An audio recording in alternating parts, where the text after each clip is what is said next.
அன்புள்ள மாமா விஜய் அவர்களுக்கு Stalin uncle, what uncle is very wrong uncle.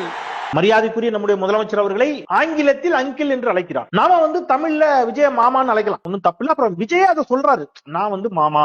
That means பல தாய்மார்கள் அவரை என்ன செய்யறாங்க, தன்னுடைய சகோதரனாக நினைக்கிறார்கள். அந்த தாய்மார்களின் பிள்ளைகளுக்கு நான் ஒரு மாமா அப்படின்னு யார் சொல்றா, விஜய் சொல்றாரு இல்லையா? அப்படி சொல்லின்ற போது நம்ம விஜய மாமா, மாமா விஜய் அப்படின்னு சொல்றதுல ஒன்னும் உள்நோக்கமோ தவறோ இல்ல. தயவுசெய்து யாரும் தவறாக எடுத்துக்கொள்ள வேண்டாம். அங்கிள் அங்கிள், உங்களுக்கு மனசாட்சின்னு ஒண்ணு இருந்துச்சுன்னா நாங்க கேட்கிற கேள்விகளுக்கு மட்டும் கொஞ்சம் பதில் சொல்லுங்க அங்கிள். இப்போ அவருடைய வயது, இவருடைய வயது, இதை கணக்கில் கொண்டு அங்கிள் சொல்லலாமா அப்படின்னா, விஜயே கிட்டத்தட்ட தாத்தா ஆகிற ஸ்டேஜ் கொண்டார். 50+ அங்கிள் கூப்பிடுறதா தாத்தானு கூப்பிடுறதான்னு தெரியல. நம்மோட கேள்வி என்னன்னா, அந்த வார்த்தையை பயன்படுத்தக்கூடாதா அப்படின்னா பயன்படுத்தலாம், தப்பு இல்ல. எப்படி பயன்படுத்துறது, எந்த இடத்தில் பயன்படுத்துவது? விஜய் அவர்களையே இப்படி சொல்றோம்னு வைங்க, கோடானு கோடி இளம் தம்பிமார்களுக்கு, இளம் தங்கைகளுக்கும் ஒரு தாய்மாமனை போல அவர் இன்றைக்கு இருக்கிறார். அவர்கள் எல்லோரும் அவரை அன்போடு மாமா என்று அழைக்கிறார்கள் அப்படின்னு சொன்னா அது வேற அர்த்தம். இதையே இந்த மாமா விஜய், மாமா விஜய் இருக்காப்ல இல்ல, மாமா விஜய் அப்படின்னா சொல்ற டோன்லயே அர்த்தம் இருக்கா உங்களுக்கு?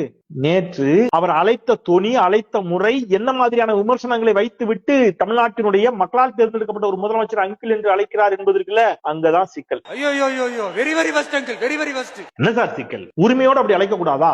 வெரி குட், அழைக்கலாம். இதே உரிமையோடு மாமா விஜய் அவர்கள் தலைவா திரைப்படத்தை ஒட்டி ஒரு பிரச்சனை வந்துச்சு. டைம் டு லீட் அப்படிங்கிற ஒற்றை வார்த்தைக்காக ஜெயலலிதா அம்மா ஓட விட்டாங்க விஜய். அடி பிச்சிரும் மௌனே மலை தூக்கு அப்படின்னாங்க. அன்னைக்கு இதே விஜய் அவர்கள் சிங்கம் அப்படிங்கிறார்ல, நேத்து சிங்கம் அப்படிங்கிறார்ல. ஒரு முறை சிங்கம் கரிச்சிச்சதுன்னா அந்த சவுண்ட்ல ஒரு 8 கிலோமீட்டருக்கு சும்மா அதிரும். இந்த சிங்கம் அன்னைக்கு அசிங்கமா ஏன் போச்சு? இந்த சிங்கம் அன்னைக்கு என்ன செஞ்சிருக்கணும்? ஜெயலலிதா ஆன்டி அவர்களே என்று கேட்டிருக்கணும். ஜெயலலிதா ஆன்டியை பார்த்து நான் கேட்கிறேன் என்று ஜெயலலிதாவை பார்த்து இந்த சிங்கம் இன்னைக்கு சொல்றாருல விஜய், அன்னைக்கு சொல்லி இருப்பாரு என்று சொன்னால் சர்வாதிகாரம் என்றால் என்ன, அரச பயங்கரவாதம் என்றால் என்ன என்று விஜய்க்கு அன்றைக்கு பாடம் நடத்தி இருப்பார் அம்மையார் ஜெயலலிதா. இதுல வேற உங்க அப்பான்னு கூப்பிடுறாங்கன்னு வேற சொல்றீங்க. What is this uncle is very very wrong, uncle is very very wrong. இதுல வேற முதலமைச்சர் அப்பா என்று அழைக்கிறார்களாம் அப்படிங்கிறார் விஜய். ஜெயலலிதாவை அம்மானு கூப்பிட்டீங்களா நீங்க?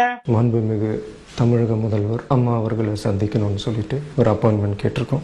உங்க வயசு என்ன, அந்த அம்மா வயசு என்ன? உங்களுக்கு அந்த அம்மாவுக்கு அதிகபட்சம் ஒரு 15 வயசு வித்தியாசம் இருக்குமா? அவ்வளவுதானே, 15-20 வயசு தெரியல, அவ்வளவுதான் வித்தியாசம். அவங்க உங்களுக்கு அம்மாவா? அக்கான்னு கூப்பிட்டா கூட ஒரு நியாயம் இருக்கு, அல்லது ஆன்டின்னு கூப்பிடணும். உங்க மொழியில சொன்னா அம்மானு கூப்பிட்டீங்களே, அப்ப ஜெயலலிதா அவர்களே அம்மா என்று கூப்பிடுவதில் உங்களுக்கு ஒன்றும் பிரச்சனை இல்லை. ஏன்னா அடி அப்படி விடும்.